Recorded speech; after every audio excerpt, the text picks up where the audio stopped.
Isang mabisa at mabilis na paraan para maipaabot ang nangyayari sa isang lugar, lalo na sa panahon ng kalamidad, ay ang komunikasyon.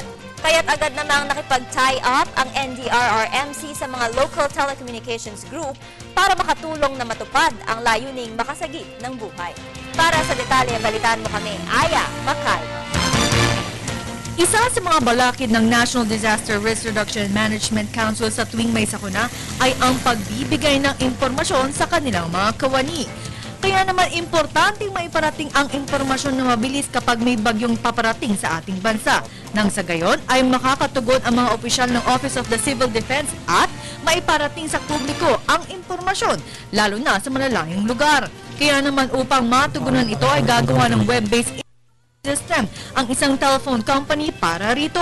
Ilalagay sa kanilang database ang lahat ng cellphone numbers ng mga Regional Disaster Risk Reduction and Management Council upang alertuhan at ipaalam sa kanilang nasasakupan na kailangan nilang maghanda. Layunin ng proyektong ito ay ang makamit ang zero casualty sa tuwing may sakuna.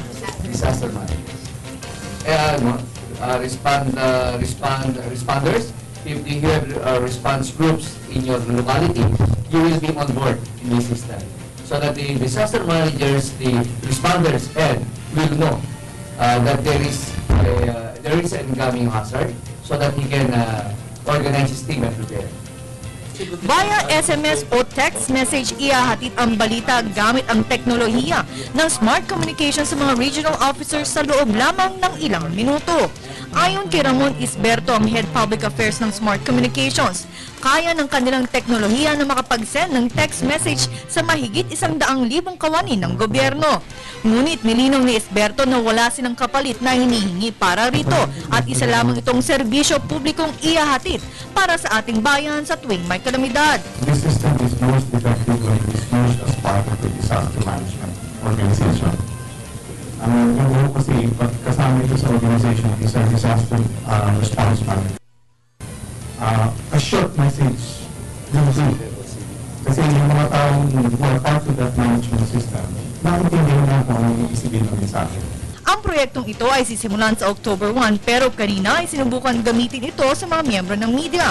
Dahil posibleng ang mga miyembro ng media ay maaaring makatanggap rin ng impormasyon na laging katuwang ng NDRRMC sa panahon ng sakuna, lalo na sa paghahatid impormasyon sa publiko.